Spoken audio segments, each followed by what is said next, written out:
Dans l'histoire intellectuelle de l'Occident, le Moyen-Âge reste une énigme. L'Europe, alors livrée aux barbares, tourne le dos à la pensée antique. Les traditions philosophiques et scientifiques grecques sont perdues. Puis, après une amnésie de 7 siècles, comme par miracle, ces traditions réapparaissent et irriguent à nouveau les grands débats intellectuels européens. Comment cette résurrection a-t-elle été possible ? Les trésors de la pensée antique n'ont-ils pas été entre-temps recueillis et développés ailleurs? C'est pour élucider cette énigme que Baghdad El-Nadi et Adel Rifat nous proposent un voyage à travers le temps. De la Mecque à Bagdad, du Caire à Fès, de Cordoue à Samarcande.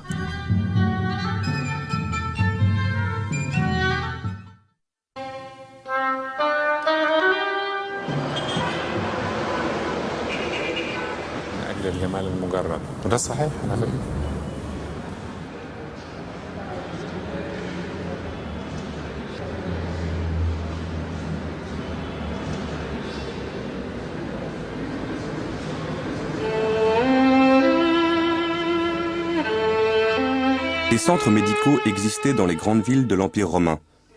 On y soignait selon les préceptes d'Hippocrate, de Galien, de Dioscoride. Avec la fin de l'Empire, de nombreux érudits parlant grec ou syriaque, en particulier des chrétiens qui ont pratiqué dans ces centres, vont émigrer et s'installer surtout en Perse, emportant avec eux traités et manuels savants. La ville de Gundishapur, au sud-est de l'Iran actuel, devient un centre d'enseignement théorique lié à des pratiques cliniques où se rencontrent des savants de culture grecque, syriaque, perse, hindoue et hébraïque. Avec les premiers califes abbassides, l'islam hérite de tous ses savoirs. Al-Mansour, qui souffre de douleurs gastriques, appelle auprès de lui Ibn Jibraï, un chrétien qui pratiquait à Gundishapur. Le fils de ce dernier soignera Haroun al-Rachid. 12 autres membres de cette famille soigneront 8 générations successives de califes.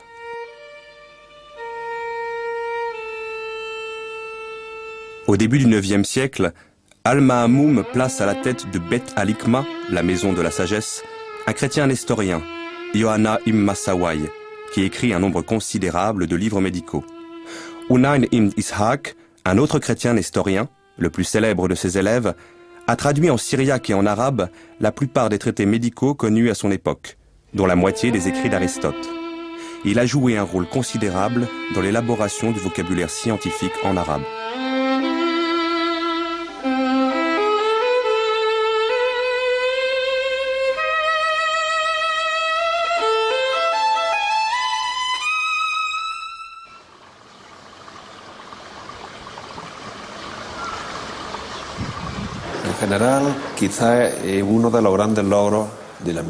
Peut-être que l'une des grandes réussites de la médecine arabe, c'est d'avoir su intégrer la médecine grecque et permettre sa diffusion jusqu'à la Renaissance.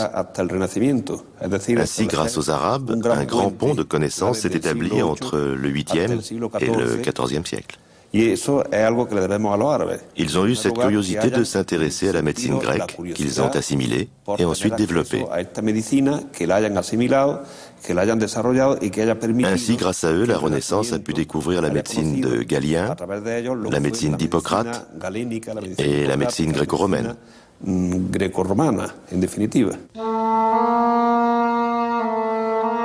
Si la médecine est l'une des branches du savoir qui sera la plus vigoureusement développée dès le IXe siècle, c'est parce qu'elle répond à une préoccupation majeure de la cité islamique.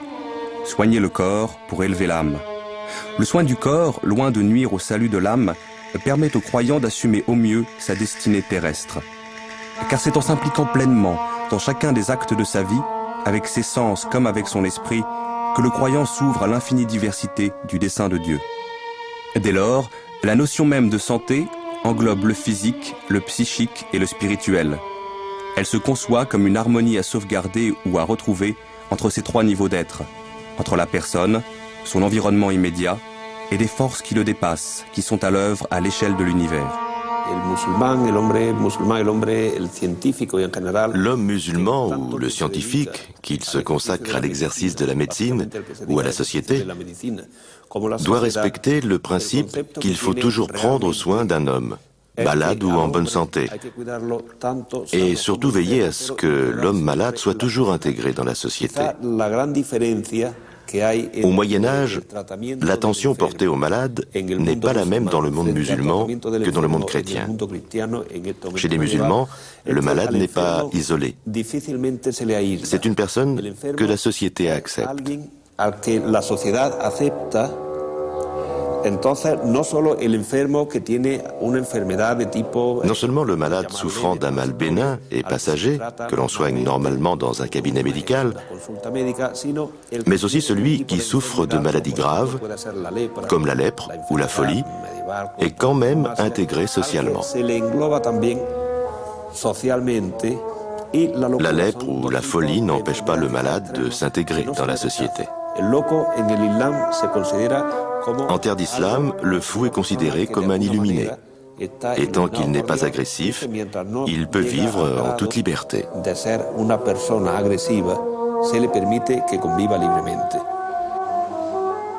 Une maladie, si vous voulez, pour un médecin arabe, c'est bien sûr un dysfonctionnement, mais ce dysfonctionnement doit être replacé toujours dans un individu en particulier et dans le monde dans lequel vit cet individu. C'est-à-dire que une même maladie frappant un homme ou une femme d'âge différent, dans des régions différentes, ne sera pas traitée de la même manière. Et le médecin doit prendre en compte tous les paramètres qui font qu'un individu est ce qu'il est et qu'il souffre de tel mal. Les Arabes sont naturellement conduits à s'interroger sur les relations existantes entre le corps et l'âme. Quand la passion amoureuse devient maladie, ça veut dire que c'est une passion amoureuse contrariée. C'est le seul cas qui rend vraiment désespéré et malade. Donc il y a à la fois des symptômes physiques, un amaigrissement, le teint qui devient cireux, jaune, et puis des troubles mentaux, enfin, un désespoir, parfois même un délire, etc. C'est le lien entre l'âme et le corps et qui passe par le cœur. Les passions, les émotions sont véhiculées par ce qu'on appelle le pneuma vital qui siège dans le cœur. Et ensuite, ce pneuma vital, donc chargé un peu, dont les qualités ont été modifiées par l'intensité des émotions, va dans le cerveau, où sont logées d'importantes facultés sensitives. Et c'est ainsi que la passion amoureuse peut rendre malade.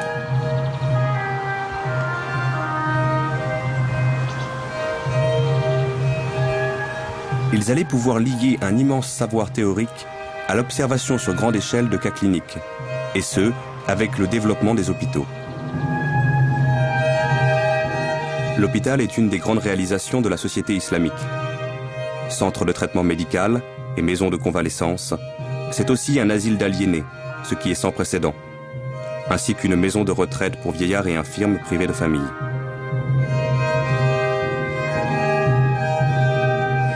C'est enfin un centre d'enseignement théorique et pratique de la médecine.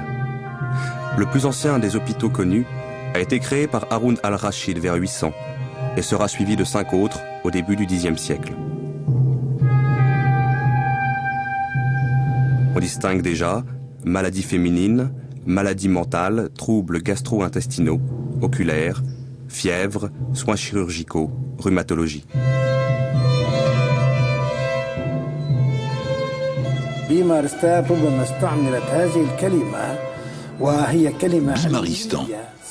Ce mot a peut-être été utilisé.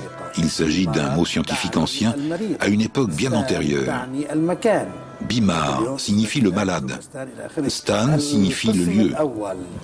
Ainsi l'on dit aujourd'hui Ouzbékistan, Turkménistan, etc. Première partie de l'édifice, l'entrée. Selon les textes anciens, le malade entrait et était examiné par des médecins. S'il s'agissait d'une maladie simple, un médicament lui était administré, puis il rentrait chez lui. S'il revenait une deuxième fois, il était admis ici.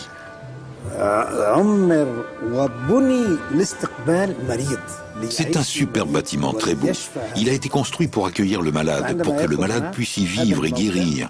Quand le malade entrait ici, dans ce site, les chambres étaient là, les patios aussi. C'est un très bel édifice. Les arcades, les galeries sont disposées de telle sorte que le soleil ne puisse pas entrer dans la chambre. Cette tradition a été imitée dans le monde entier.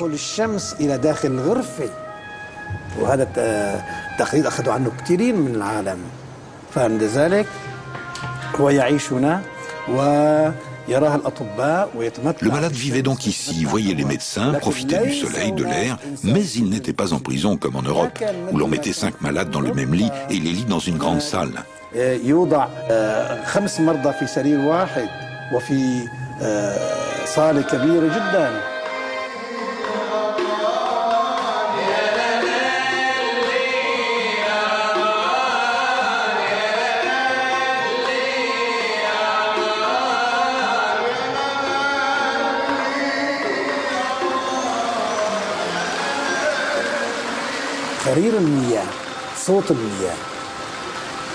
Le ruissellement de l'eau, la musique de l'eau, musique des oiseaux, musique de la vie, tout cela peut aider à calmer les nerfs. Tout cela aide l'homme, aide le corps à recouvrer son énergie. ممكن أن تساعد كلها على هدوء الأعصاب، تساعد على الإنسان، تساعد على الجسم ليعيد نشاطه وإلى آخره. بعد ذلك ننتقل إلى القسم الأخير واللي هو كما نترجم الآن. Nous passons à la dernière partie qui constitue l'équivalent de nos maisons de repos actuelles. Car dans les bimaristans arabes, le malade était soigné gratuitement, recevait des médicaments et avant de rentrer chez lui, on le gardait dans cet endroit pour mener une vie normale. On lui donnait de l'argent et des vêtements propres.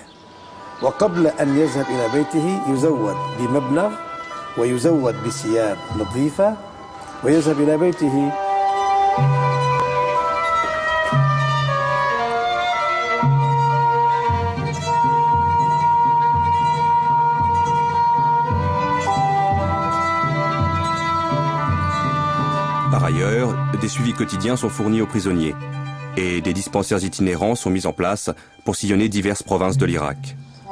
D'autres hôpitaux sont créés hors d'Irak, notamment au Caire, à Damas, à Kérouan et à la Mecque. Pour subvenir aux dépenses quotidiennes des bimaristans, les califes leur attribuent en général des biens, terres agricoles, boutiques, hammams, dont le revenu permet le fonctionnement régulier de l'établissement. La conception du bimaristan répond au devoir de charité prescrit par le Coran comme l'un des piliers de l'islam.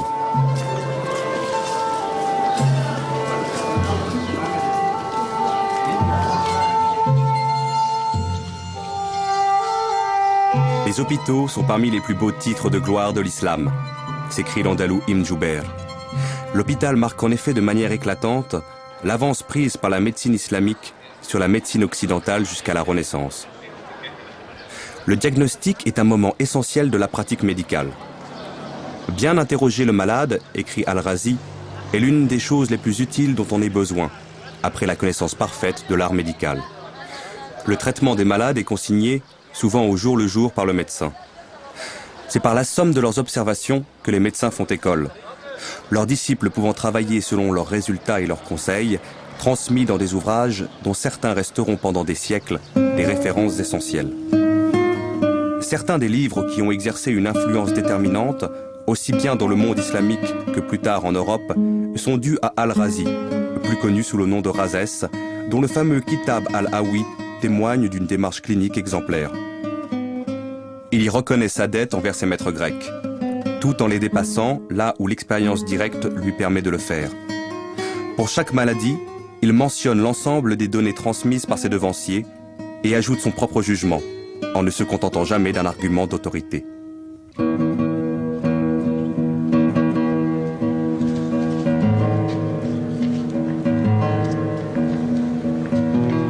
Les médecins viennent de toutes les régions de l'Empire. Ils voyagent, vont de la Mecque à Bagdad et de Cordoue à Samarcande, échangeant leurs expériences, enrichissant constamment leurs connaissances. Parmi les plus grands, outre Al-Razi, originaire d'Iran, Avicenne est né dans les steppes d'Asie centrale. Un musée lui est consacré, non loin de Boukhara, en Ouzbékistan. Il est universellement connu pour son canon de la médecine. encyclopédie reconnue en Occident comme l'apogée et le chef-d'œuvre de la systématisation de la science arabe, et qui, traduit au XIIe siècle en latin, dominera l'enseignement de la médecine en Europe jusqu'à la fin du XVIIe siècle. C'est une somme médicale, cohérente et organisée, rassemblant une littérature hellénistique, byzantine et syriaque, jusque-là fragmentaire, avec une mise à jour des connaissances à partir de ses observations personnelles. Je dis que la médecine est la science qui étudie le corps humain, en tant qu'il est sain ou malade, dans le but de préserver la santé quand elle existe déjà et de la rétablir quand elle a été perdue.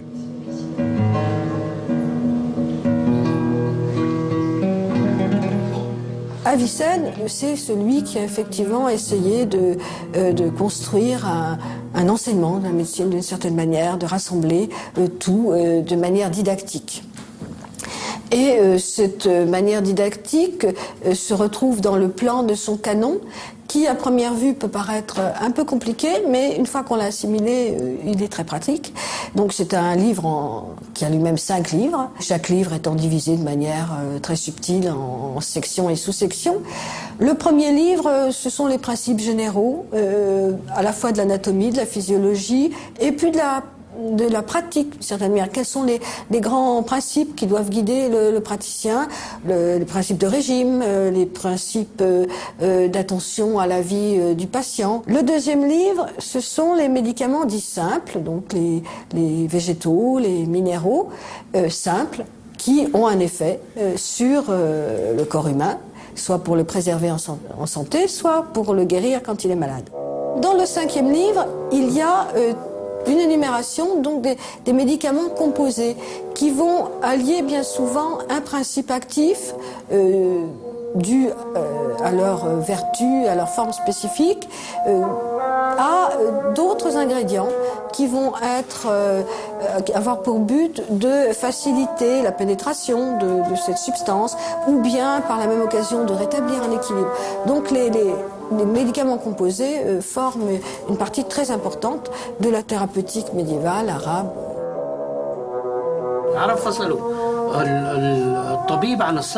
Les Arabes ont dissocié la médecine de la pharmacie. La pharmacologie devint avec eux une spécialité à part entière. Dès le XIe siècle, on trouvait des pharmaciens à Damas. En Andalousie, les choses avaient progressé encore davantage, puisqu'on y trouvait des gens qui ne pratiquaient que la pharmacologie.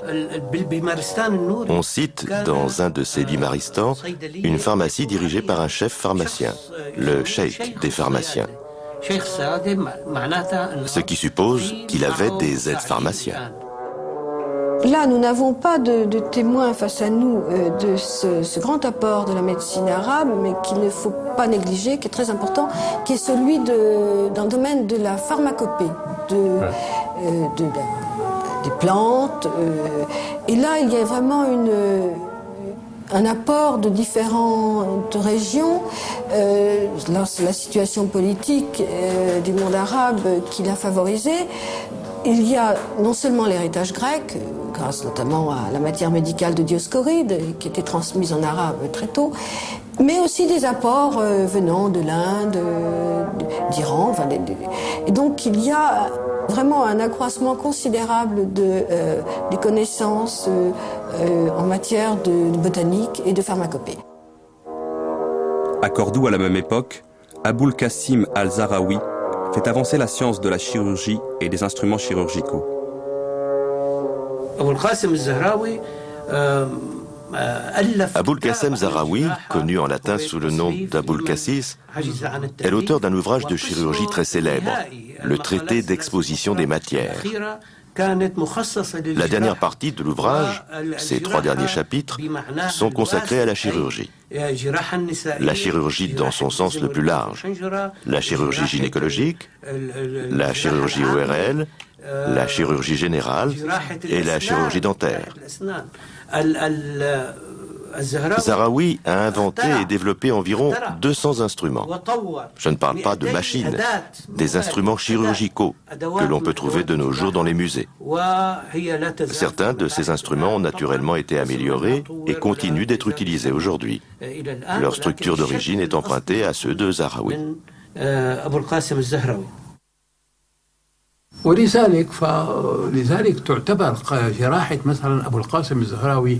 L'art d'Aboul Qassem Zahraoui était à la pointe de la chirurgie de l'époque. Les Européens lui ont emprunté plus d'une méthode.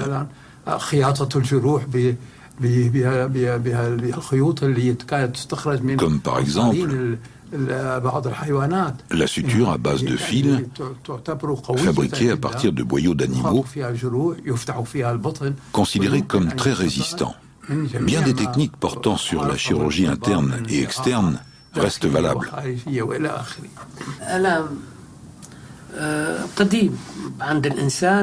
La douleur est aussi vieille que l'homme. Ce dernier a toujours essayé d'expérimenter les herbes. Par expérience, il a pu découvrir un certain nombre de plantes analgésiques. Mais le fait est que ce sont les Arabes qui ont découvert l'éponge soporifique, à savoir l'anesthésie pendant les opérations chirurgicales.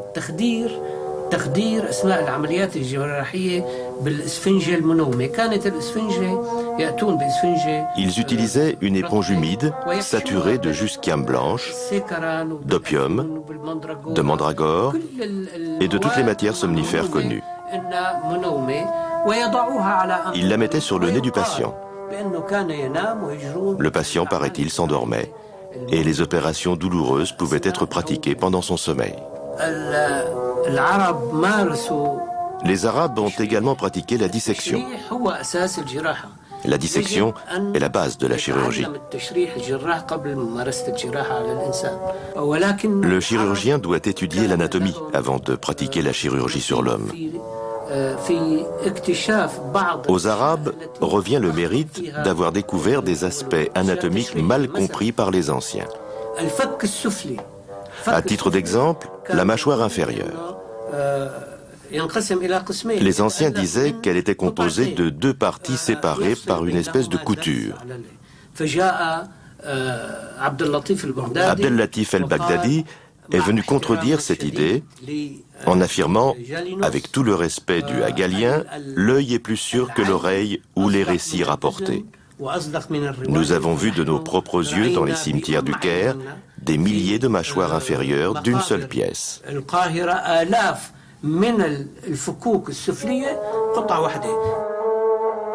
Ibn Nafis a quant à lui découvert la petite circulation sanguine. Il a contredit les propos d'Avicenne et de Galien, selon lesquels, entre les deux ventricules, se trouve une ouverture.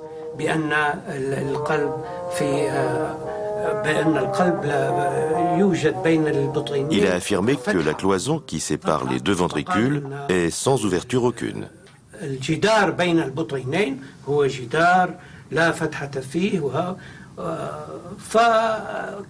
Bien d'autres erreurs ont été rectifiées par ces médecins. Nous voudrions revenir à la dissection. Était-elle soumise à des contraintes particulières? Et si oui, comment les Arabes les ont-ils dépassées? Bien entendu, il y avait des contraintes. Il y avait des puritains qui refusaient la dissection. Mais les médecins étaient une classe privilégiée, proche du savoir et du sultan. Alors ils passaient outre et disséquaient quand même. Comment Ibn Nafis aurait-il pu savoir que la cloison entre les deux ventricules est sans ouverture s'il n'avait pas pratiqué la dissection et constaté la chose de visu? La médecine est peut-être la discipline où l'Europe accuse le plus grand retard par rapport aux Arabes. La chirurgie mit longtemps, mais commença à s'imposer en Europe malgré les résistances d'origine religieuse au XIIIe siècle. Les croisades, où de nombreux blessés furent soignés par des Arabes au moyen d'interventions chirurgicales, y furent peut-être pour quelque chose.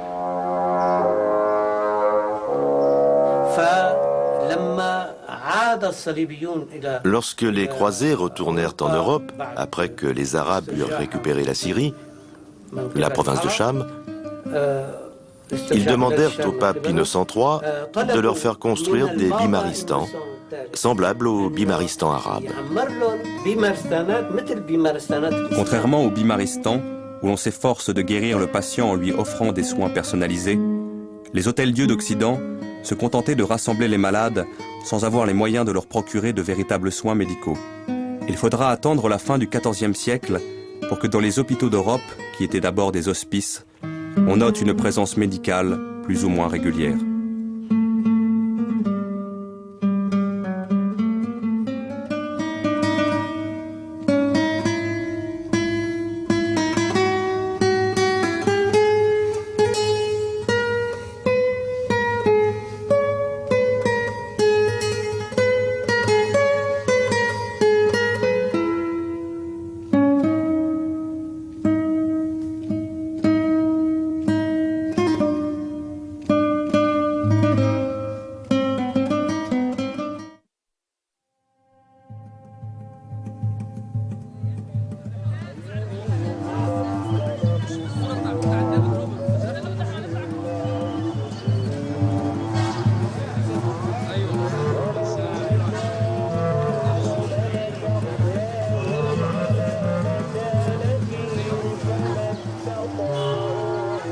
En passant du paganisme au monothéisme, puis de l'univers tribal à l'administration d'un immense empire, les Arabes ont vécu en l'espace de quelques brèves décennies un formidable bouleversement dans leurs repères.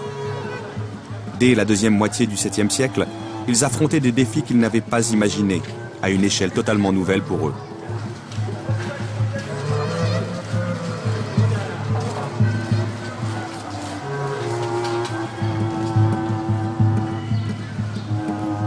L'islam leur imposait des obligations raisonnées, fondées sur des principes de responsabilité personnelle et de solidarité volontaire. Il les plaçait devant des dilemmes jusque-là inconnus, à trancher avec leur conscience sous le regard d'un Dieu unique et omniprésent.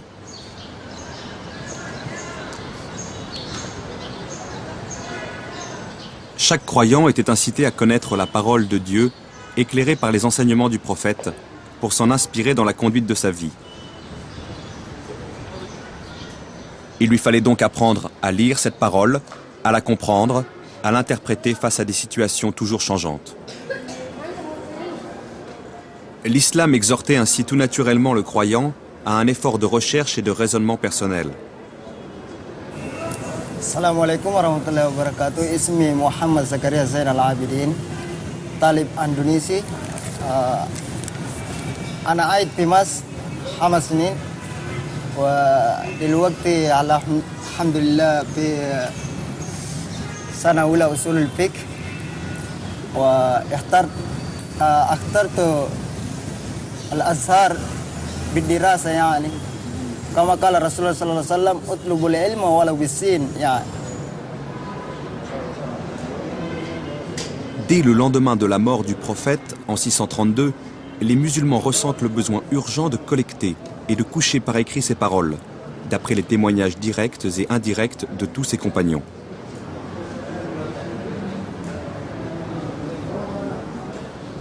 Il a fallu aussi, à mesure que l'Empire s'élargissait pour englober d'autres religions, christianisme, manichéisme, judaïsme, que l'islam élabore son propre discours théologique et qu'il édifie ses propres principes de droit.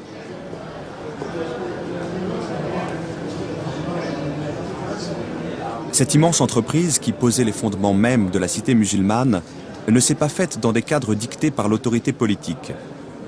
Elle a donné lieu, au contraire, à une libre recherche, à un libre débat auquel ont participé tous les croyants qui l'ont voulu.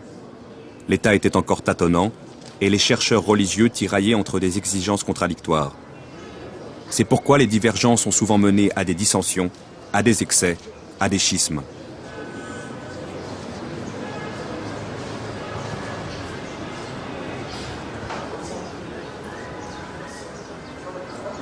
Mais peu à peu allait se détacher un réseau de chercheurs reconnus pour leur sérieux, les oulémas ou docteurs.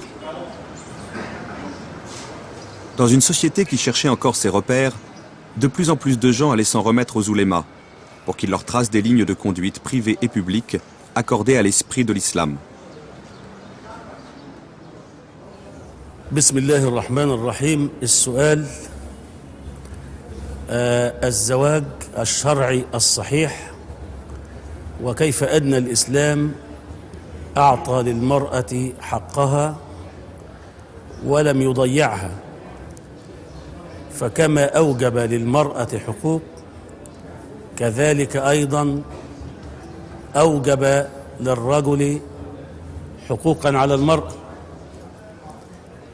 المرأة في الإسلام.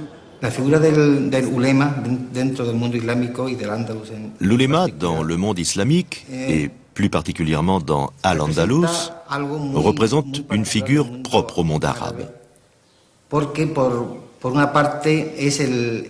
D'une part, il est le gardien d'un savoir religieux. Et de l'autre, il se différencie des fonctions existantes dans l'organisation religieuse du monde chrétien. Ce n'est ni un prêtre, ni même un pasteur protestant. Ce titre n'a rien d'officiel, et il n'est donc pas nécessaire de faire des études pour l'obtenir. Afin de devenir ouléma, il suffit juste que ses semblables lui reconnaissent un certain savoir religieux.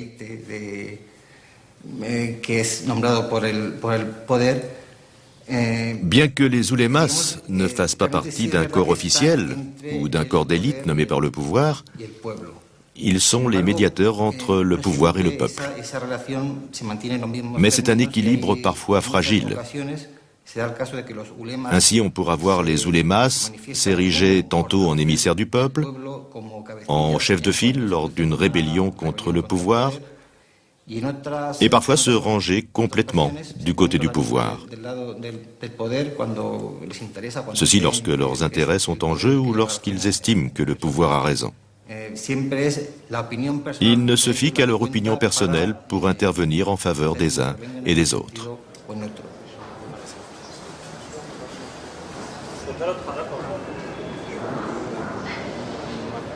L'autonomie des oulémas explique les liens étroits qu'ils tissent avec les populations.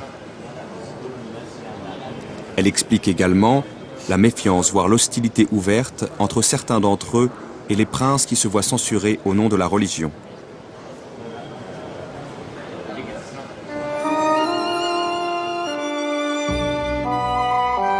De fait, confrontés à la gestion d'un empire de plus en plus multiethnique et plurireligieux, les califes s'ouvrent à des cultures, à des expériences étrangères au patrimoine de l'islam.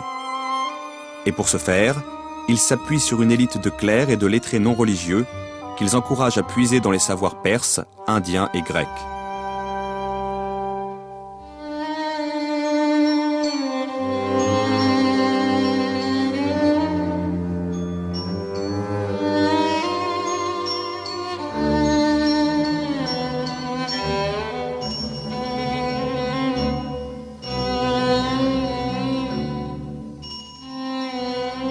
Je crois qu'il y a là une caractéristique propre à l'islam comme religion et comme attitude mentale en général. Et d'autre part, cette caractéristique se rencontre avec les nécessités de l'organisation d'un territoire vaste, presque immense, qui a été conquis par l'islam. Comment gérer de tels espaces, de tels territoires? On peut le faire par la violence, on peut le faire par le silence des minorités soumises, on peut le faire par le plaquage d'une culture ou d'une non-culture sur les cultures antérieures. Ici, au contraire, les choses se font, là encore, je crois que c'est un phénomène tout à fait singulier dans l'histoire humaine, par les échanges mutuels, mais aussi, j'employais le mot d'acculturation, par une espèce d'imprégnation confiante, sereine, de la mentalité, des mentalités du conquérant par les savoirs et les mentalités du conquis. Il s'agit en fait, et tout bonnement, de la construction d'une culture plurielle grâce à la philosophie et à la science, par la coexistence entre la science et le religieux. Au IXe siècle, le calife Al-Ma'amoun lance à partir de la Maison de la Sagesse le formidable mouvement de traduction qui se prolongera tout au long du siècle. Il accueille non pas une sélection des ouvrages grecs, non pas la seule logique d'Aristote, mais l'héritage philosophique grec dans son ensemble. Il prend tout Aristote, sa logique, sa physique et sa métaphysique. Mais il prend aussi le Platon que l'on connaît à l'époque à travers l'école néoplatonicienne, c'est-à-dire une science, une sagesse et même un au-delà de la sagesse, un véritable mysticisme. L'événement est sans précédent dans l'histoire de l'humanité. Une religion conquérante, parvenue au faîte de sa puissance, accueille librement en son propre sanctuaire une autre vision du monde qui se place nécessairement en concurrence avec elle.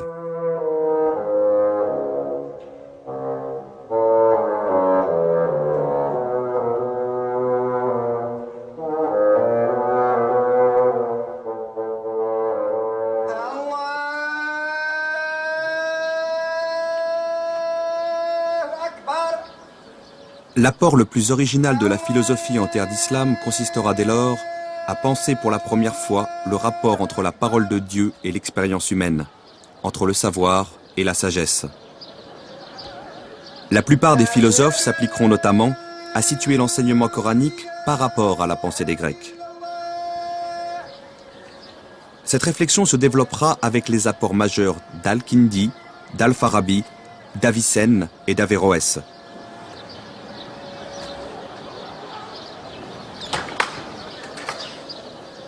Elle se fondera sur la distinction entre deux modes de connaissance, celui des prophètes et celui des philosophes. Le prophète accède à la vérité par une grâce divine, par une illumination. Le philosophe peut y accéder beaucoup plus difficilement, à travers une expérience fondée sur le message de ses sens et éclairée par sa raison.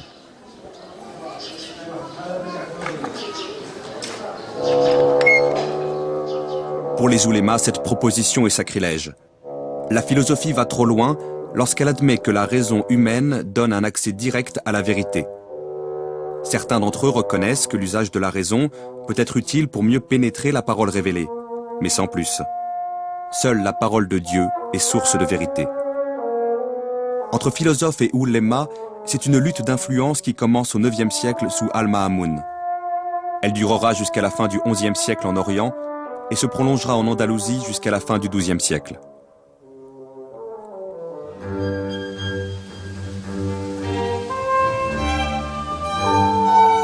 Pendant ces 4 siècles, la philosophie fait des pas de géant. Au Xe siècle, Al-Farabi, originaire du Turkestan, a mis en place un tableau général des sciences. L'université médiévale européenne, qui naîtra 3 siècles plus tard, en fera la base incontournable de ses cursus scientifiques. Après Al-Farabi vient Ibn Sina, 980-1037, originaire d'Ouzbékistan. Il a vécu en Asie centrale puis à Ispahan. Immortalisé en Europe où il sera enseigné jusqu'au XVIIe siècle sous le nom d'Avicenne, c'est l'un des plus grands esprits de tous les temps.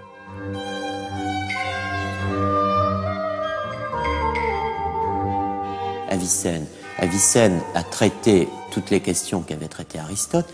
Il a réexposé la science aristotélicienne, n'a pas fait de commentaires. C'est quelqu'un qui fait ce qu'on appelle des paraphrases, c'est-à-dire qui réexpose en son nom propre, en fondant les matériaux dans sa propre écriture et en les intégrant à sa propre réflexion.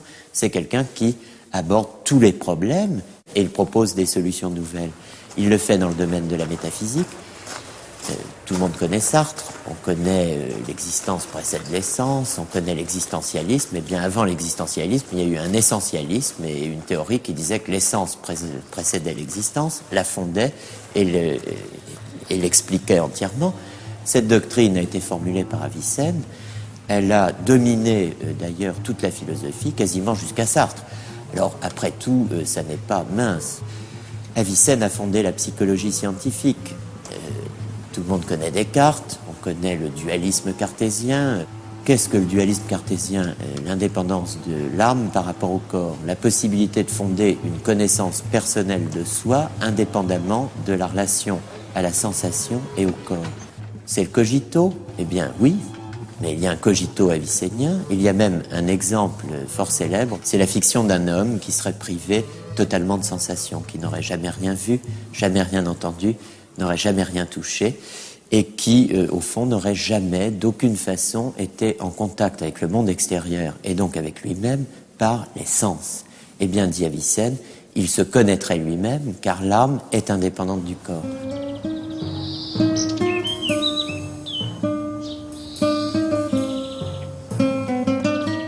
Au XIIe siècle, les grandes figures de la philosophie ne se trouvent plus en Orient, mais en Andalousie.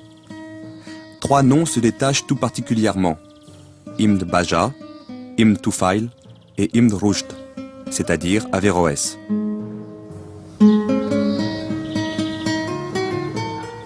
Ibn Baja, on le connaît par quoi? Par des chroniques qui nous disent que c'était un blasphémateur, qu'il n'avait jamais résisté dans le combat contre le mal, n'est-ce pas, et qu'il avait toujours versé avec une grande volupté dans les travers les pires. Bon. Alors, quels étaient-ils? Ces mœurs d'abord, mais aussi l'astronomie, les mathématiques. Bien. Comment conçoit-il l'existence de l'intellectuel, de l'homme de science et de sagesse? Et il donne la réponse dans ses écrits. Le régime du solitaire.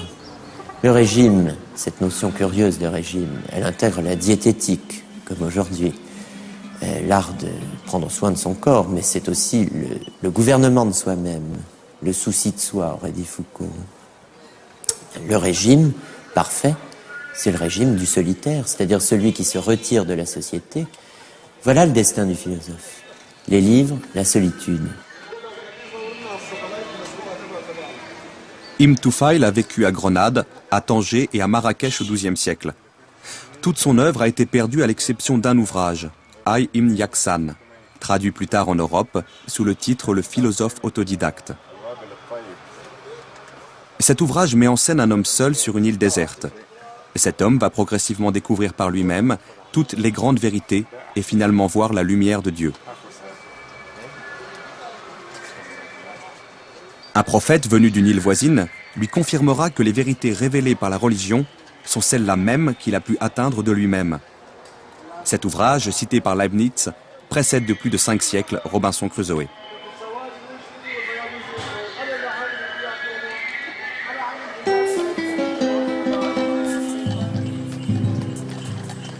Averroès est né à Cordoue en 1126.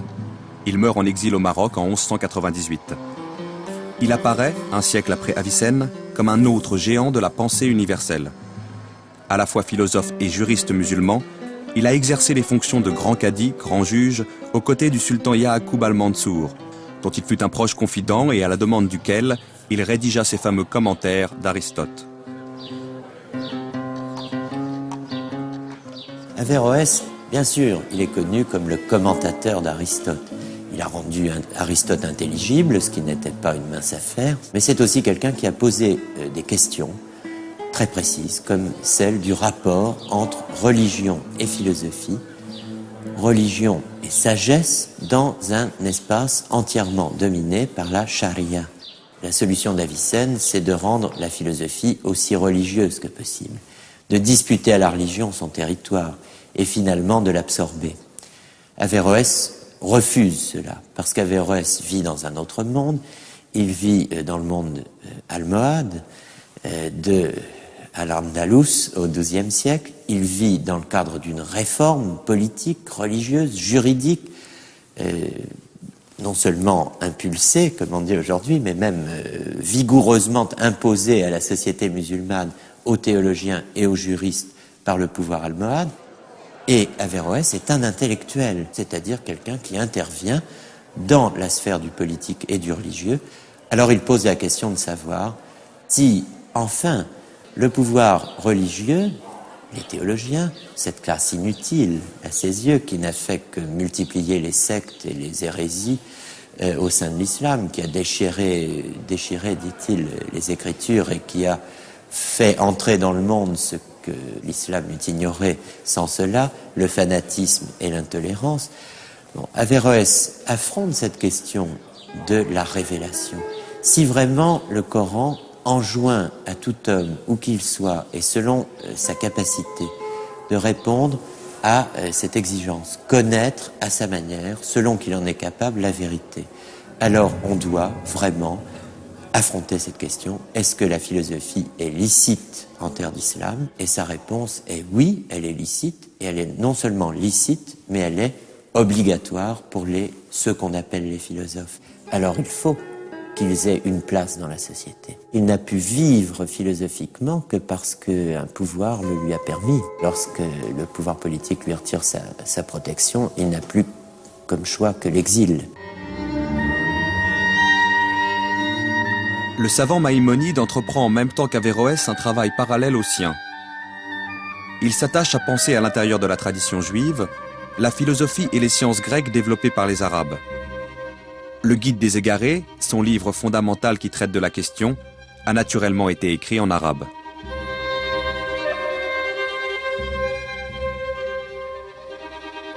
Maïmonide est, dans le monde juif en tout cas, une des figures les plus célèbres, les plus connues, une figure à la fois rabbinique et scientifique et philosophique.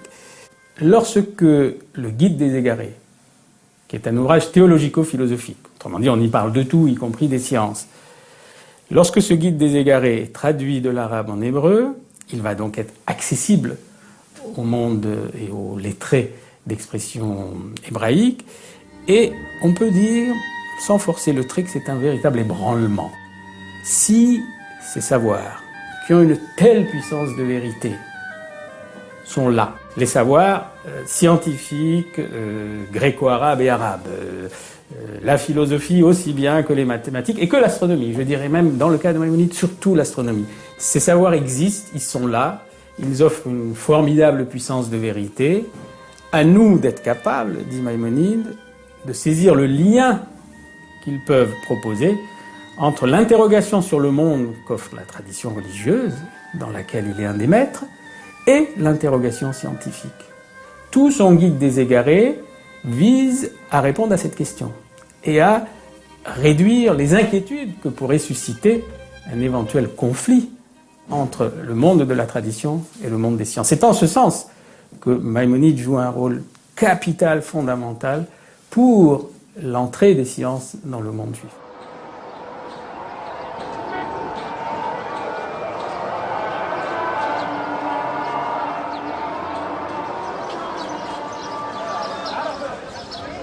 D'Al-Kindi à Averroès, au cours des 4 siècles de production philosophique en terre d'islam, s'est ainsi peu à peu affirmée une figure inédite, celle de l'intellectuel. Qu'est-ce qu'un intellectuel? C'est quelqu'un qui a à affronter la question suivante: est-ce que science et sagesse sont incompatibles? À l'époque d'Ibn Bajjah, à celle d'Ibn Tufayl, à celle d'Ibn Rushd, on peut parler d'intellectuels parce qu'on a affaire à des hommes de science qui maîtrisent véritablement la totalité du savoir scientifique disponible de leur temps. On a affaire à des hommes qui pratiquent ce savoir, qui ne sont pas seulement des érudits, et on a affaire à des gens qui, du même coup, attendent une transformation profonde de leur être individuel, de leur être moral, de leur être spirituel, par cette accumulation des connaissances, par ce travail scientifique. Alors, ils ont en commun cette volonté de non seulement concilier science aristotélicienne la plus dure et sagesse, mais de montrer que l'une conduit à l'autre. La science conduit à la sagesse.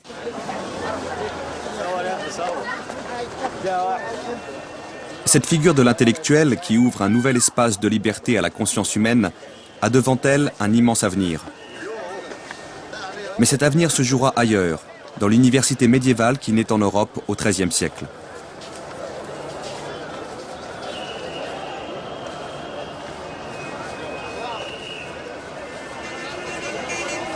Au même moment, en terre d'islam, la confrontation historique entre les philosophes et les oulémas prend fin.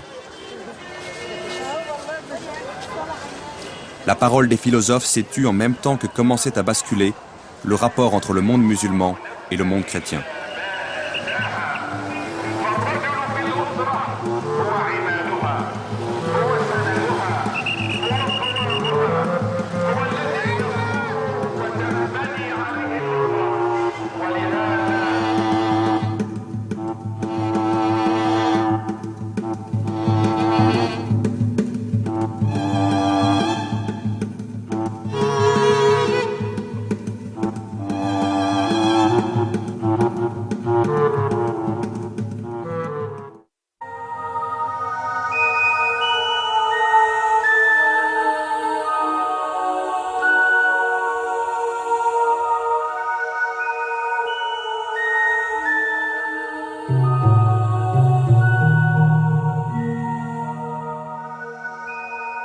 À partir du XIIe siècle, un tournant s'opère dans le rapport de force entre l'islam et la chrétienté.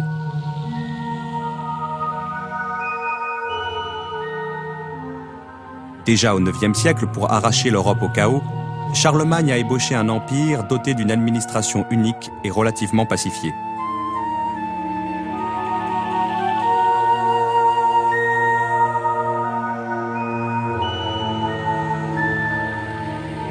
Cet empire s'est brisé dès la fin du IXe siècle, sous le choc des invasions successives des Vikings et des Hongrois. Mais les Européens n'y ont pas tout perdu. Ils y ont fait l'expérience de nouvelles formes d'organisation. Ils ont appris à fortifier leurs villes, à concentrer leurs richesses et à accroître leur productivité. Un réseau de liens religieux et personnels se met en place, qui enserre la société de bas en haut. Depuis le paysan jusqu'au seigneur, au prince, à l'évêque et au roi, on prête serment à plus puissant que soi en échange de sa protection. Cette hiérarchie d'allégeance enchevêtrée typique de la féodalité instaure un ordre social relativement stable, au sommet duquel le pape a le pouvoir de sacrer les rois.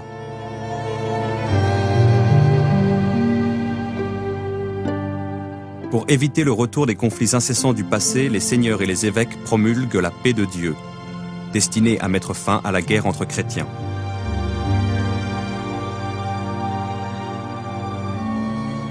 À la fin du XIe siècle, la papauté trouve ainsi pour la première fois une situation qui favorise la poursuite de son objectif: affirmer son emprise politique sur un monde catholique unifié. Elle va, dans cette perspective, appeler les chrétiens de toutes conditions à se mobiliser contre l'islam.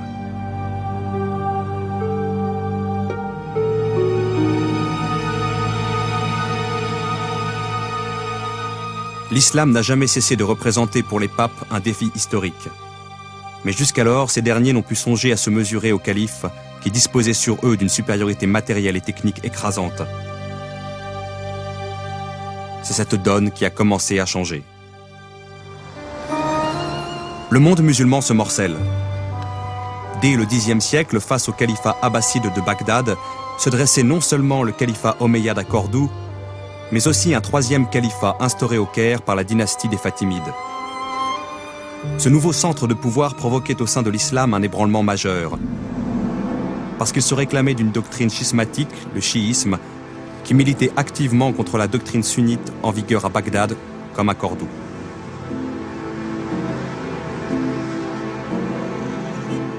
De fait, le Caire n'allait pas tarder à se rapprocher des villes européennes émergentes, telles que Gênes et Venise, créant entre l'ouest et l'est de l'islam une cassure dont la chrétienté allait grandement profiter.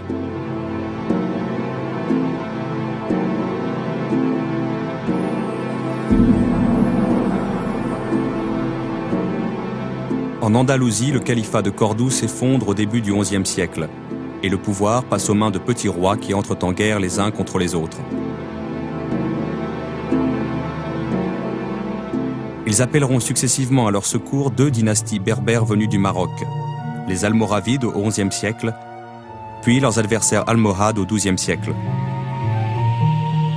Mais les princes espagnols tirent parti des flottements dans le camp musulman. En 1085, le Castillan Alphonse VI parvient à s'emparer de Tolède.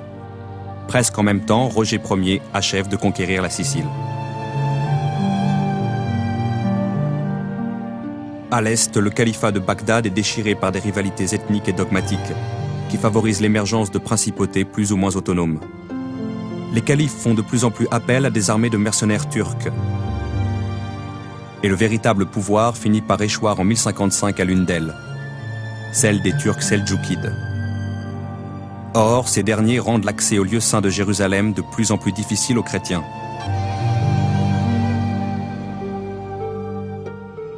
C'est le prétexte que le pape Urbain II va invoquer pour déclencher 10 ans après la prise de Tolède, la première croisade.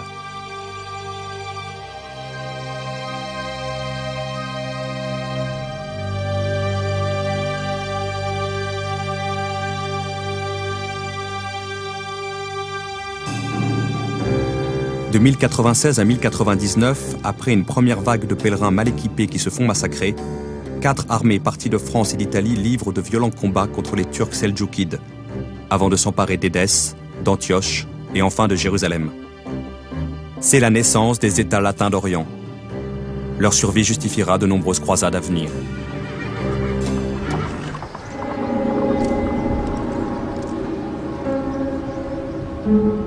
On assiste alors à un extraordinaire paradoxe historique. C'est au moment où l'Occident chrétien se sent assez fort pour affronter les musulmans par les armes qu'il éprouve le besoin de s'approprier leur richesse intellectuelle.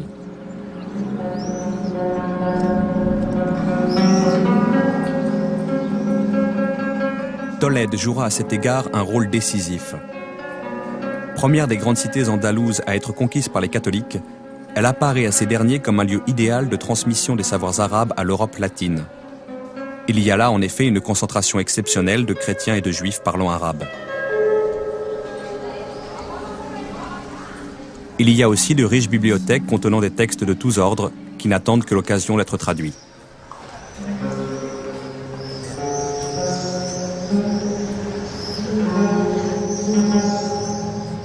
Jusque-là, l'islam andalou aura surtout fasciné l'Europe à distance, par sa richesse, par ses artisanats de luxe, par certaines inventions techniques sophistiquées. Seuls quelques esprits d'avant-garde avaient mis l'accent sur les trésors scientifiques et philosophiques de cette culture.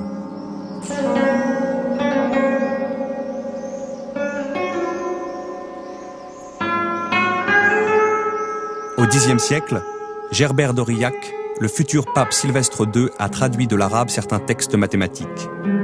Au XIe siècle, Constantin l'Africain a traduit à son tour des ouvrages de médecine. Au début du XIIe siècle, Pedro Alfonso, médecin du roi d'Angleterre Henri Ier, fait comprendre à la cour l'intérêt de traduire les textes scientifiques des Arabes. Des savants anglais, aussi bien qu'italiens et espagnols, vont alors rejoindre à Tolède les savants déjà sur place.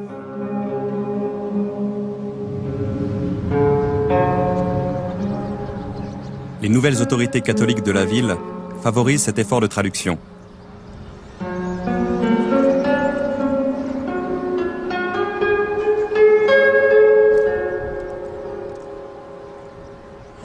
Au XIIe siècle, le terme même de traduction signifie passage de l'arabe au latin. Des voies, V-O-I-E-S, par lesquelles l'héritage arabe s'est diffusé dans l'Europe au Moyen-Âge.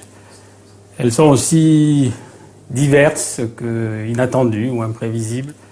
On peut parler à ce moment-là de Pierre le Vénérable, l'abbé de Cluny, qui va jouer un rôle tout à fait important parce qu'aux alentours de 1140, il rencontre deux auteurs chrétiens, Hermann de Carinthie, donc d'origine allemande, Robert de Chester, d'origine latine, à qui il commande la traduction du Coran, qui sera achevé en 1143. Mais ces mêmes Hermann et Robert vont être associés à la plupart des grandes œuvres scientifiques qui vont être traduites de l'arabe en latin dans la première moitié du XIIe siècle. Des éléments d'Euclide, certaines œuvres astronomiques et d'autres choses de ce genre. Vous vous déplacez un petit peu plus vers l'ouest et vous arrivez à Barcelone, où nous avons une collaboration judéo-chrétienne pour l'adaptation d'œuvres arabes. C'est là qu'intervient un personnage dont j'aimerais peut-être parler un petit peu plus. C'est un auteur juif, c'est un savant juif qui s'appelle Abraham Bahia. C'est dans le comté de Barcelone, nous sommes à la fin du XIe, au début du XIIe, qu'il va rédiger la plus grande partie de son œuvre, enfin celle que l'on connaît, et je ne parle que des œuvres scientifiques, qui consiste en une série d'ouvrages destinés à aider les Juifs du nord des Pyrénées, qui ne savent plus l'arabe, à accéder aux rudiments de la science arabe.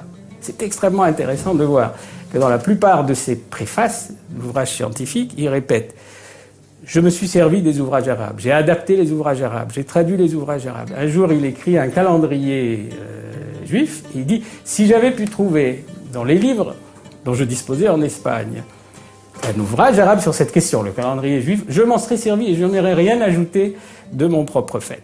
Bon, bien entendu, c'est quelqu'un qui connaît extrêmement bien ce dont il parle, mais je souligne cet aspect pour montrer à ses débuts, nous sommes au tout début du XIIe siècle, l'extrême déférence que manifeste cet Abraham Bahia à l'égard de la science qu'il a reçue et qu'il a nourrie.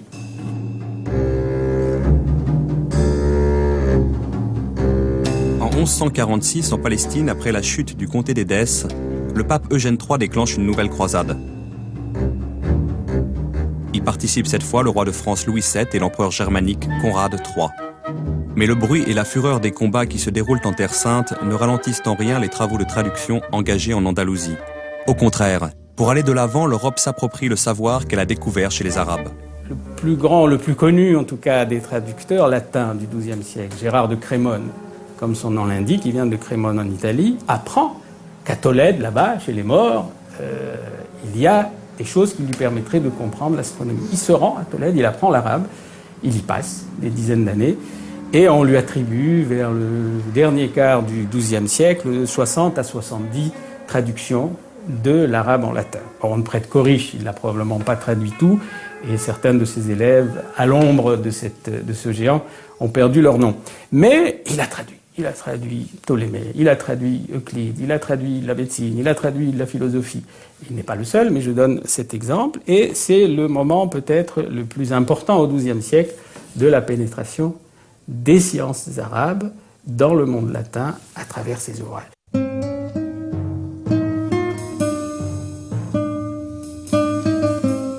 Ce sont d'abord les ouvrages scientifiques que les Européens vont chercher à traduire de l'arabe au latin. Médecine, astronomie, mathématiques leur ouvrent des perspectives nouvelles, leur apportent une rigueur intellectuelle et une efficacité qu'ils ne soupçonnaient pas. Les Occidentaux se sont arrêtés de traduire vraiment la médecine arabe, on peut dire au début du XIIIe siècle, enfin au XIIIe siècle.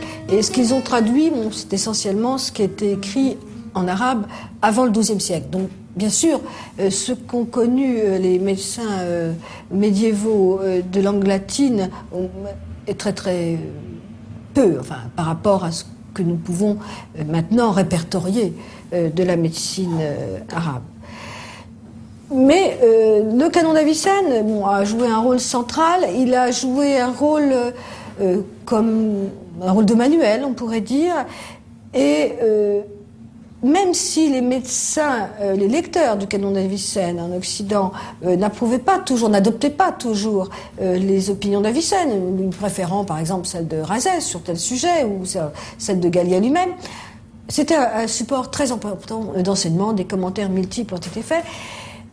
La traduction du canon d'Avicenne a été faite dans la seconde moitié du XIIe siècle à Tolède qui avait été reprise par les chrétiens un siècle avant, par un grand traducteur médiéval, Gérard de Crémone, qui a traduit un peu dans toutes les disciplines, astronomie, mathématiques, philosophie naturelle et médecine, et donc ce canon d'Avicenne. Gérard de Crémone avait un souci d'extrême fidélité à l'égard du texte arabe. Il respectait les textes arabes, vraiment même la structure de la phrase arabe, par un souci d'exactitude. Je crois que c'était essentiellement un souci d'exactitude qui l'a poussé à être si fidèle. Alors évidemment, ça donne des traductions latines fort obscures. Et aussi avec la traduction de mots simplement transcrits de l'arabe dans des caractères latins. Donc le vocabulaire médical latin s'est enrichi d'une quantité considérable de mots arabes. Certains sont vraiment passés dans la langue latine, d'autres ils sont restés comme des corps étrangers. Les Européens découvrent progressivement que la clé de voûte de tous les savoirs légués par les Arabes, c'est la philosophie. Avicenne et Averroès s'avèrent incontournables. C'est dans leurs œuvres que l'on peut saisir les ressorts les plus secrets de cette rationalité toute puissante qui a fait la force des Arabes. Il faut cependant souligner ce fait troublant. Lorsqu'ils se lancent dans la traduction des deux géants de la philosophie, les Européens ont cessé tout effort de traduction portant sur la théologie musulmane.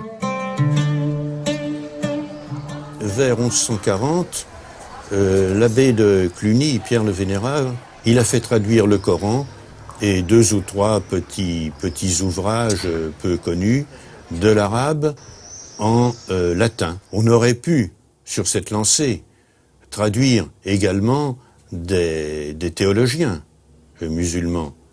Il y avait suffisamment de documents dans l'Espagne musulmane qui était progressivement reconquise, il y en avait à Tolède, pour qu'on puisse traduire Al-Razali, par exemple.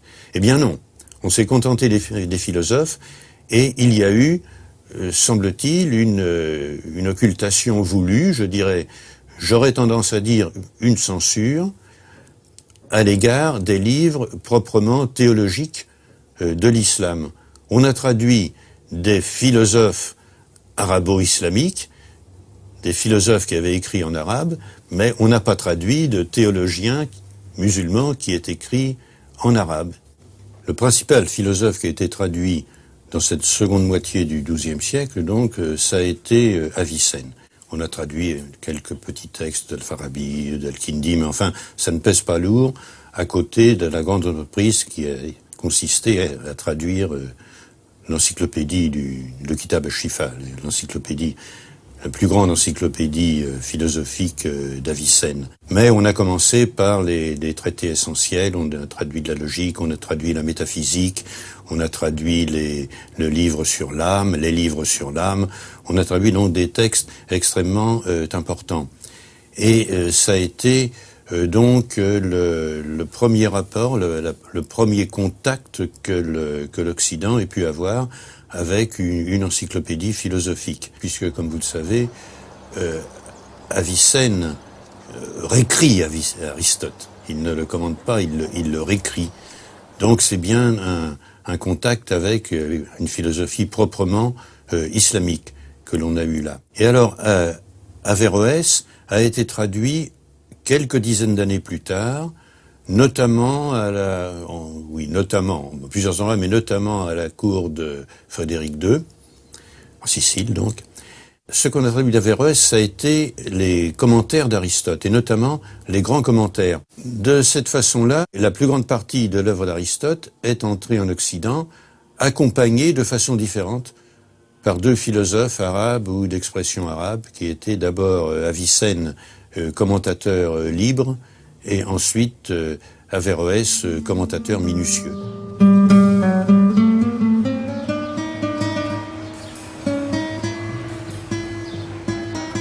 À la même époque, en Sicile, Roger II, qui parle lui-même l'arabe, encourage non seulement des traductions, mais des travaux effectués par les Arabes en langue arabe. La plus célèbre de ces entreprises est celle commandée au savant Al-Idrissi, ni plus ni moins qu'une nouvelle carte du monde connu.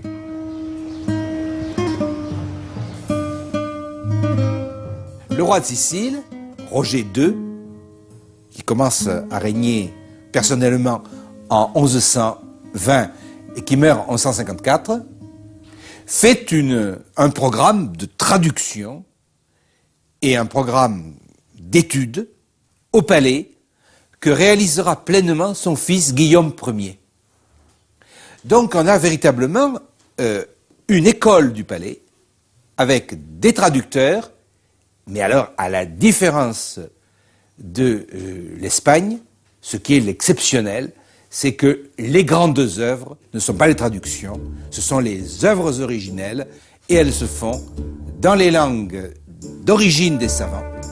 C'est les savants qu'on a accueillis en Sicile, l'arabe pour la géographie d'Idrisi et le grec pour deux ou trois auteurs. La grande œuvre, c'est la première géographie de l'Europe, faite par Idrisi. Et là, faite directement en arabe. Nous ne sommes pas seulement dans un programme de traduction, même si le roi de Sicile a la plus grande passion au XIIe siècle pour traduire, transmettre le savoir dans le monde entier.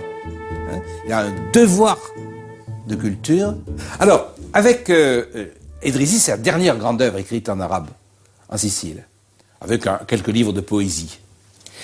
Mais ensuite, commencent donc les traductions.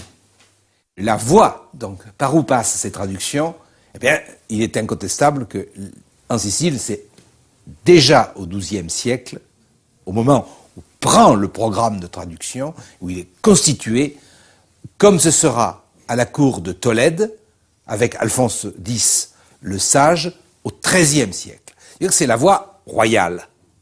Les traductions se font dans le palais. Il existe une école palatiale sur le modèle de Cordoue, qui elle-même, Cordoue, imitait Bagdad.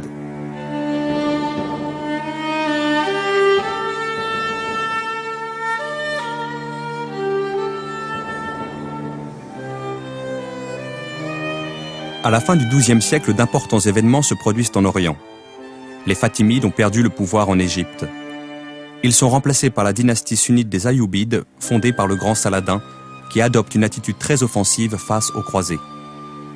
En 1187, il détruit l'armée du roi de Jérusalem et reprend la ville sainte. La formidable émotion qui s'empare de l'Europe est à l'origine de la Troisième Croisade, où l'empereur d'Allemagne Frédéric Barberousse, le roi de France Philippe Auguste et le roi d'Angleterre Richard Cœur de Lion unissent leurs forces contre Saladin. Cette croisade relativement infructueuse sera suivie d'une 4e en 1198, d'une 5e en 1212 et d'une 6e en 1223.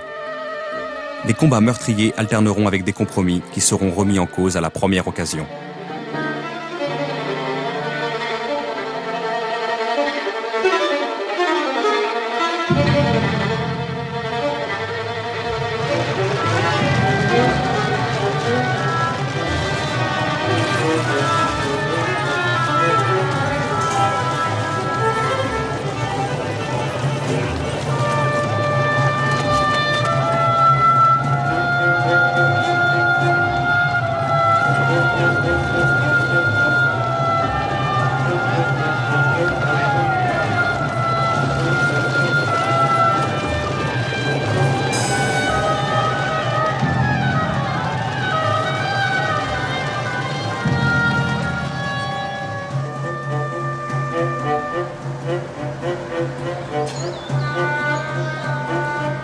Cependant, en Espagne, après l'effacement des Almohades, les princes catholiques sont prêts à une grande offensive contre l'islam.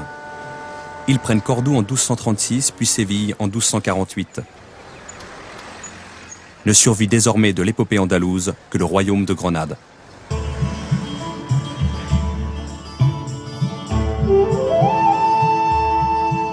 Alphonse X, roi de Castille et du Léon, saisit l'occasion historique qui se présente à lui. Les territoires qu'il vient de conquérir sont encore profondément arabisés. Il décide de faire entreprendre une vaste appropriation du patrimoine légué à l'Espagne par la culture arabe, et ce non plus en latin mais en langue castillane.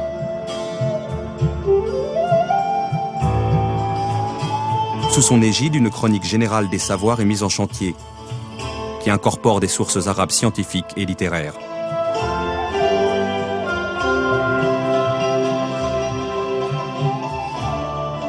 Ce XIIIe siècle est celui où l'Europe, dans sa quête de savoir, se dote de ses premières universités. C'est là que doit être formée une élite de théologiens. Ils vont se servir des œuvres des philosophes et des savants de langue arabe, traduites en latin, pour développer rationnellement la doctrine de l'Église. Mais la philosophie va se révéler une arme des plus dangereuses à manier, soit parce qu'elle se réfère à une vision religieuse, qui est celle de l'islam, soit parce qu'elle permet de penser en dehors de toute religion.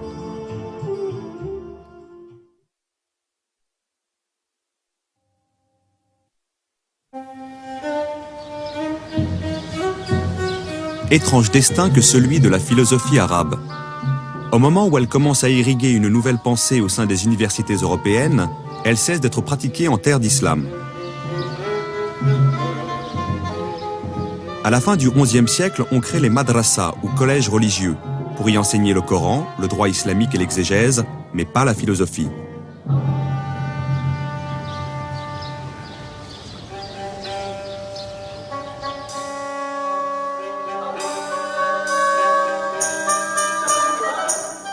Cette décision est prise par les Turcs seldjoukides, mercenaires jadis engagés par les califes abbassides pour maintenir l'ordre et qui ont fini par s'emparer eux-mêmes du pouvoir.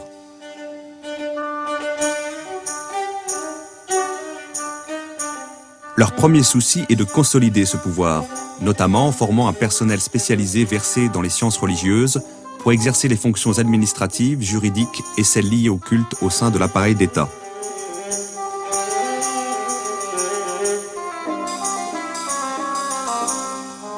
L'enseignement dispensé dans les madrasas est destiné à servir cette politique. Il vise à instruire des juges, des prédicateurs, des secrétaires, non à encourager des débats sans fin. Le savoir religieux est désormais considéré comme clos, et les oulémas sont surtout appelés à apprendre et à transmettre fidèlement la tradition reçue. Certains éléments de mathématiques ou d'astronomie à vocation utilitaire pourront quand même y être enseignés. Les noms d'Al-Kindi, d'Al-Farabi ou d'Avicenne ne résonne pas entre les murs des madrasas de Bagdad ou d'Ispahan, où par contre on entend beaucoup le nom de l'imam Al-Ghazali, qui vient de publier son célèbre ouvrage intitulé « Incohérence des philosophes ». La philosophie se repliera au XIIe siècle en Andalousie sous le règne des Almohades, la deuxième dynastie de guerriers berbères venus du Maroc pour protéger l'islam en Espagne. C'est là qu'Averroès publiera sa tout aussi célèbre réponse à l'imam Al-Ghazali, intitulée « Incohérence de l'incohérence ». Mais avec l'affaiblissement des Almohades qui s'amorce dès la fin du XIIe siècle, l'activité philosophique ne trouvera plus de soutien politique en Andalousie. Elle survivra quelque peu à Marrakech, à Fès ou au Caire, puis elle disparaîtra du paysage politique. Après la défaite de Las Nevas de Tolosa, où les Almohades perdent la bataille qu'il ne fallait pas perdre contre les chrétiens, on peut dire que la Reconquista est virtuellement achevée. Le sud de l'Europe, et notamment la péninsule ibérique, redevient chrétien. Bon, il reste le royaume de Grenade, mais les musulmans ont d'une certaine manière tout perdu.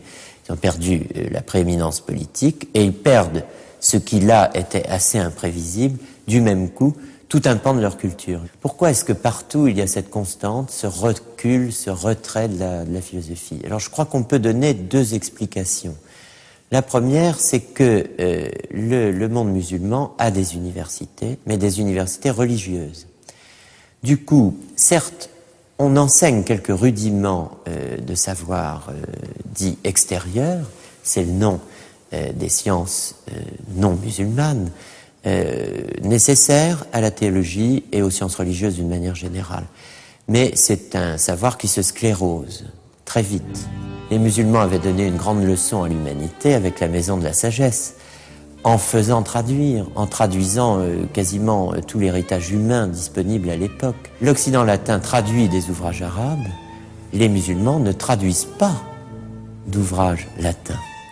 Ils restent dans une ignorance tout à fait étonnante de ce développement parallèle qui se fait quasiment à leur porte, de l'autre côté de la Méditerranée. Les musulmans, à un moment, ont eu trop de sources à leur disposition et je crois qu'ils n'ont pas eu la volonté de se renouveler parce que le pouvoir, les institutions politiques ne l'ont pas permis, qu'un certain renfermement religieux ne l'a pas permis. L'université européenne va remplir une toute autre fonction historique que la madrasa islamique. Elle naît à l'aube du XIIIe siècle en même temps que se consolident les institutions urbaines.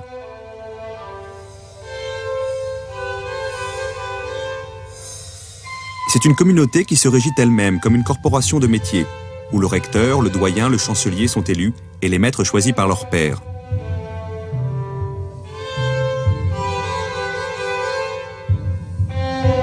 C'est d'emblée une instance démocratique qui défend son indépendance aussi bien vis-à-vis de l'autorité ecclésiastique que face au pouvoir laïque des princes. Elle bénéficiera souvent pour cela du soutien des papes, désireux d'assurer leur propre autorité au détriment de celle des évêques et des seigneurs locaux. De plus en plus, l'université interviendra dans les débats politiques de la cité, où s'affirme l'influence croissante de la bourgeoisie.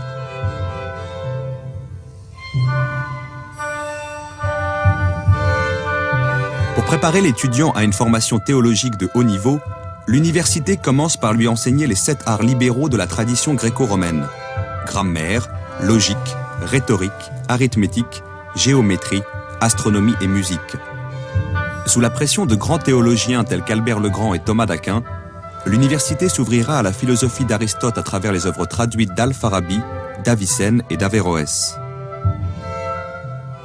L'université s'organise, elle se structure autour des deux disciplines qu'Averroès avait, au fond, fait dialoguer dans ses écrits et notamment dans son discours décisif. La philosophie, la théologie. Mais on n'est plus dans le même monde. On est dans le monde de l'université où la philosophie est subordonnée à la théologie. Elle est la servante de la théologie. On est dans un monde où, pour devenir théologien, il faut, au terme de 15 années de théologie, avoir d'abord fait 10 années d'études philosophiques. On est dans un monde de censure, on est dans un monde de condamnation, on est dans un monde où le théologien a toujours le pouvoir et prend toujours le pas sur les philosophes de métier. Alors, le fragile, mais réel et rationnel équilibre qu'avait trouvé Averroès, qui était lié à une situation politique précise, au caractère laïque de la philosophie. J'emploie ce terme avec beaucoup de prudence, mais enfin, Averroès n'est pas un professeur, il n'est pas un théologien du Kalam, il est un juriste, mais dans son activité de philosophe, il est avant tout un homme qui est confronté à des livres et à quelques disciples, dans un lieu neutre. Cet équilibre qui avait été trouvé grâce à un pouvoir politique qui, à un certain moment, a pu faire taire les théologiens, a pu imposer une réforme juridique et laisser parler les philosophes entre eux, ce pouvoir politique n'existe pas en Occident, latin, chrétien, où, à la place, il y a une institution de chrétienté, l'université, qui organise la contradiction sociale, religieuse, entre philosophes et théologiens. Alors c'est l'essor de l'Occident. L'Occident a eu l'idée géniale de créer un abcès de fixation. Et bien là, on a créé l'université médiévale pour intérioriser d'une certaine manière la contradiction entre le philosophique et le religieux.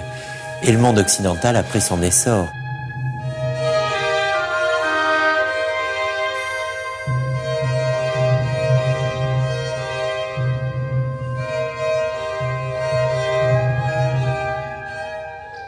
Mais l'université aura de plus en plus de mal à contenir les contradictions qu'elle déchaîne.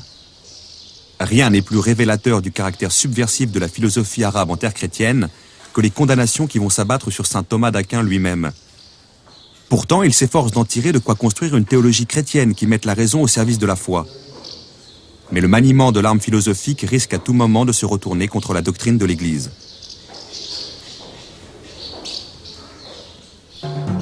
De fait, dès la deuxième moitié du XIIIe siècle, les universités européennes sont ébranlées par une nouvelle littérature se réclamant explicitement des philosophes de langue arabe. Et cette littérature, notamment illustrée par les travaux de Siger de Brabant, prône une pensée chrétienne où la philosophie serait libérée de tout argument d'autorité religieux, à l'instar de la pensée musulmane d'un Averroès ou de la pensée juive d'un Maïmonide. Thomas d'Aquin sera le plus célèbre des pourfendeurs de cette pensée. En 1270 éclate le conflit des facultés entre théologiens et philosophes qualifiés d'avéroïstes. En 1277, l'Église décide de sévir contre ces derniers. L'évêque de Paris, Étienne Tempier, agissant à la demande du pape, condamne leurs idées résumées sous la forme de 219 thèses, qui seront dès lors interdites d'enseignement public et privé. Et cependant, ces idées, loin d'être réduites au silence, vont peu à peu étendre leur influence au-delà même du cadre universitaire. La conscience européenne retiendra surtout de l'apport des philosophes arabes la figure de l'intellectuel. Cette figure que pressentait déjà au IXe siècle le calife Al-Ma'amoun lorsqu'il écrivait que l'homme se place au-dessus de toutes les autres créatures par sa capacité d'agir, par sa conscience, par son discernement. Dans un univers où tout est commandé par la volonté de Dieu, les philosophes arabes accordent à l'intellectuel une place unique. Ils lui reconnaissent le pouvoir d'accéder par lui-même à la connaissance des lois de la nature en se fondant sur l'expérience de ses sens éclairés par sa raison. Dans cet esprit, les philosophes arabes ont développé une notion de causalité qui est directement accessible à la raison et l'expérimentation humaine. Seul à posséder ce don, l'homme paraît ainsi distingué par Dieu de toutes ses autres créatures et revêtu d'une dignité, d'une noblesse éminente.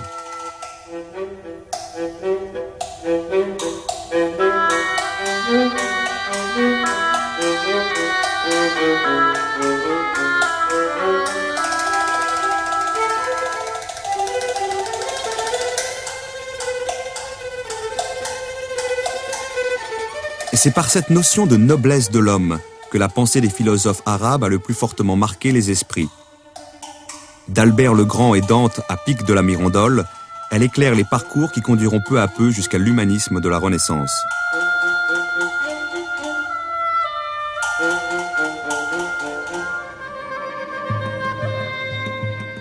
Par une tragique ironie du sort, la postérité des philosophes arabes se poursuit en Europe, tandis qu'une immense catastrophe s'abat sur le monde de langue arabe, l'invasion mongole. Au milieu du XIIIe siècle, la Perse puis l'Irak tombent aux mains de Hulagu, fils de Gengis Khan. Bagdad est prise, mise à sac et détruite en 1258. Alep et Damas suivent. Seule l'Égypte tiendra sous le choc. La langue arabe, qui aura été pendant 4 siècles des rivages du Portugal à ceux de la Chine, la grande langue des savoirs, de la culture et du prestige, se réduit aux dimensions d'une langue régionale. Elle n'est presque plus parlée en Europe, et à l'est de l'Euphrate, elle est remplacée par le persan et le turc.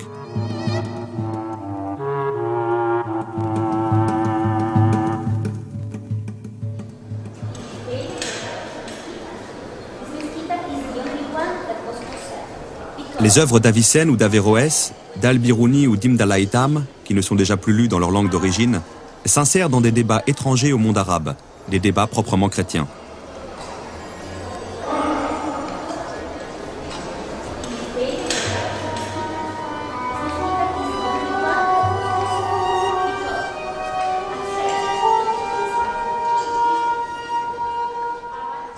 Dans les grandes villes européennes, les lettrés qui s'imprègnent de ces œuvres s'appuient sur des forces sociales montantes.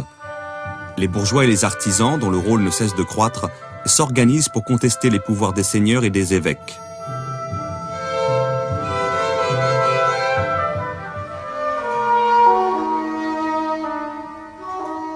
À Florence, au tout début du XIVe siècle, Dante est mêlé de très près aux luttes des partis bourgeois. Et c'est à la suite de la défaite de son parti qu'il est banni de sa ville en 1302.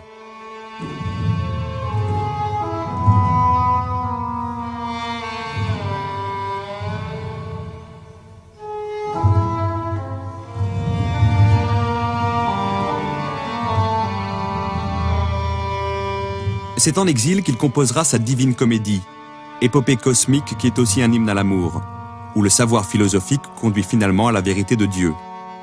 On y retrouve, à 5 siècles de distance, la même foi qu'un Al-Ma'amoun, dans la capacité de l'homme à atteindre et le savoir et la sagesse. Dans le panthéon de Dante, les philosophes arabes occupent une place éminente. Ils font intégralement partie de la grande famille philosophique réunie autour d'Aristote.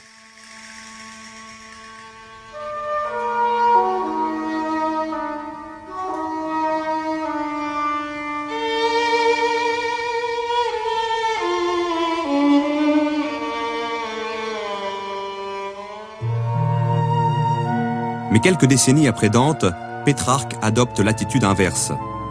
Il voudrait, lui, oublier au plus vite le rôle des Arabes dans l'histoire de la pensée universelle.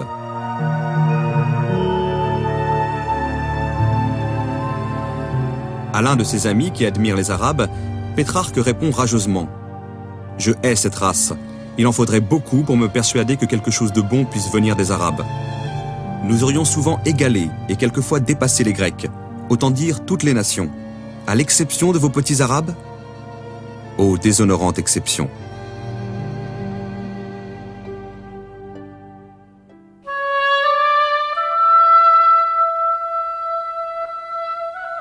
Si l'on se souvient de la gratitude avec laquelle les philosophes musulmans à partir du IXe siècle se sont mis à l'école des Grecs, on est frappé par une telle arrogance, une telle hargne.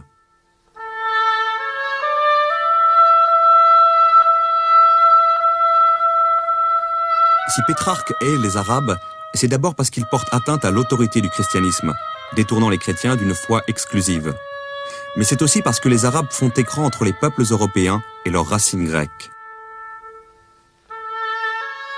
Pétrarque veut extirper de l'histoire européenne toute présence arabe, pour permettre à l'Italie de retrouver non seulement le Christ, mais la Grèce antique.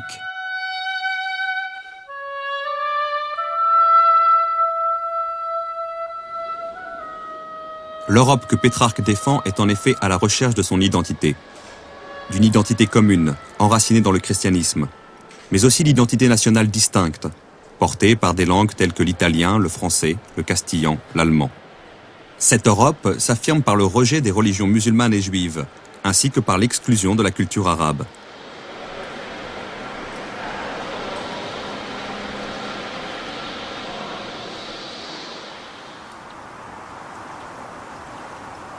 Il y aura certes quelques grandes voix pour rappeler la dette intellectuelle que l'Occident a contractée vis-à-vis des Arabes.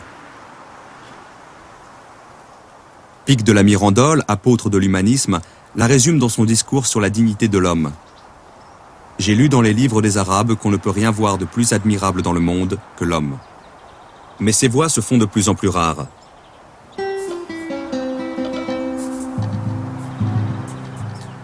Nous sommes alors en 1486. À 6 années de la date fatidique où le royaume de Grenade, dernier foyer de civilisation arabe en Europe, tombe aux mains des rois catholiques. Alors l'Europe peut tout à la fois oublier la langue arabe et expulser les derniers Arabes de son territoire. On s'est mis à apprendre le grec, on a renoué avec l'origine grecque. À partir de là, la parenthèse arabe est devenue inutile, elle a été évacuée de la mémoire, et le latin barbare, le jargon arabo-latin d'Averroès, traduit en latin, et des avéroïstes, est devenu une espèce de verrue sur la face de l'Europe, et les grands enjeux, les grands débats du XVIe siècle sont ceux-là. En Italie, dans le nord de l'Italie, dans l'université de Padoue, dans toutes les universités, c'est va-t-on en finir enfin avec cette science-là, avec cette langue-là, avec ce latin-là, et renouer avec le beau grec de nos ancêtres et le superbe latin de l'époque cicéronienne. On connaît la réponse, c'est l'humanisme, effectivement, on en est sorti, mais en même temps, la part arabe, la part musulmane, la part médiévale et la part vivante du dialogue des cultures qui avait eu lieu au Moyen-Âge, sans... il ne faut pas non plus rêver un âge d'or, n'est-ce pas, mais il y a eu ce dialogue, eh bien a été expulsé de l'Europe et en est sorti une bonne fois.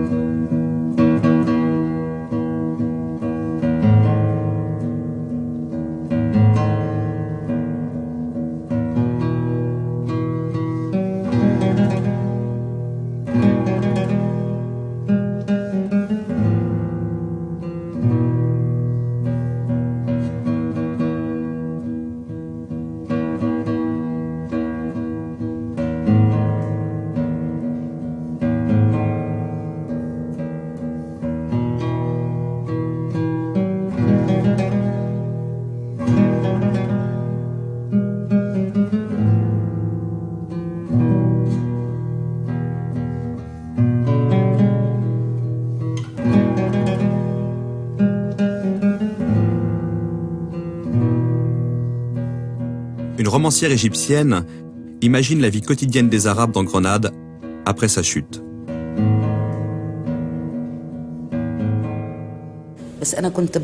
J'imaginais cette communauté, ce groupe de femmes et d'hommes. J'essayais de me représenter la crise qu'ils vivaient. Et surtout leur effort, héroïque parfois, pour continuer d'être ce qu'ils étaient, pour ne pas se renier.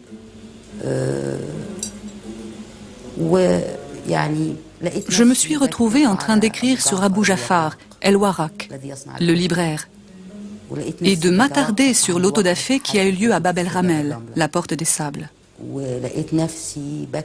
Je me suis retrouvée également en train d'écrire sur un personnage féminin, Salima.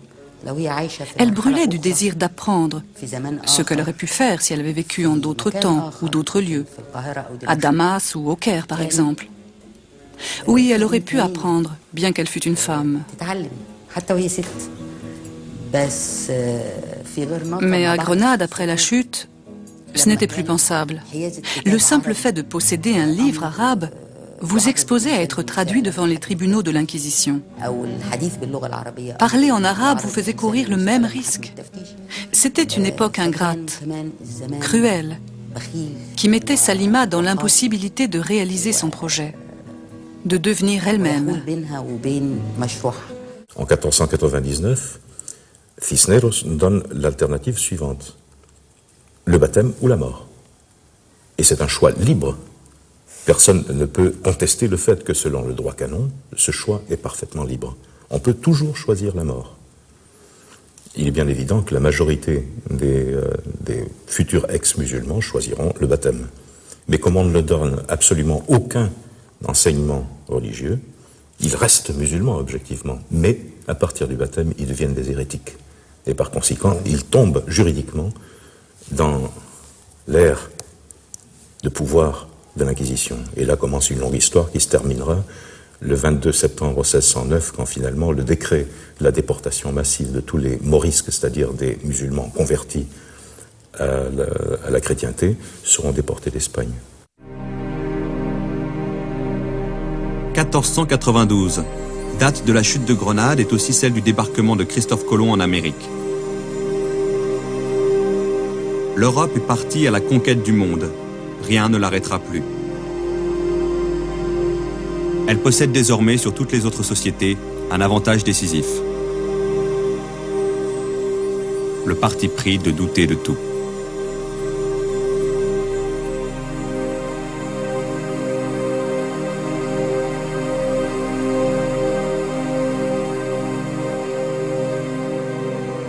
La préparation, le tournage et le montage de cette série ont duré 2 ans.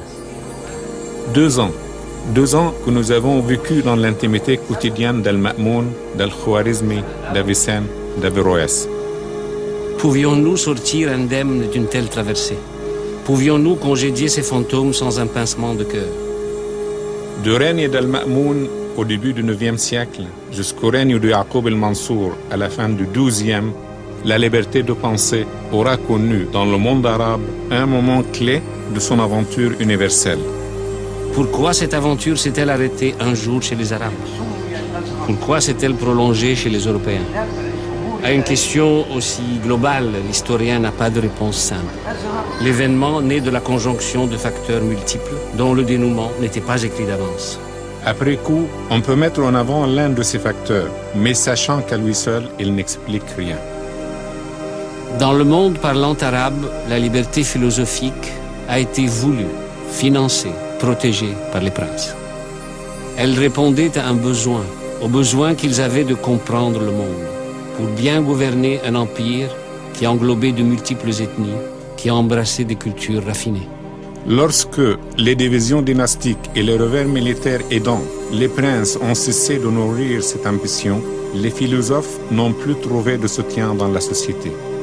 En Europe, par contre, lorsque la liberté de penser a été confrontée à la formidable pression des inquisiteurs, elle a su s'affranchir de la tutelle des évêques et des seigneurs. Elle a quitté les palais de la noblesse parce qu'elle a trouvé dans la rue des forces sociales nouvelles qui allaient la soutenir et la porter en avant.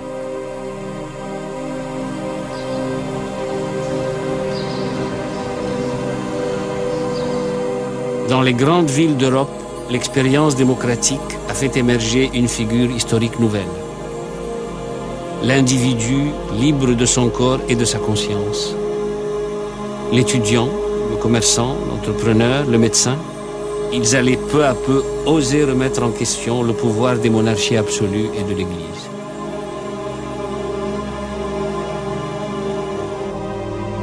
La liberté a gagné son pari en Europe lorsqu'elle a incarné l'espérance de cet individu qui n'avait rien à perdre et un monde à gagner.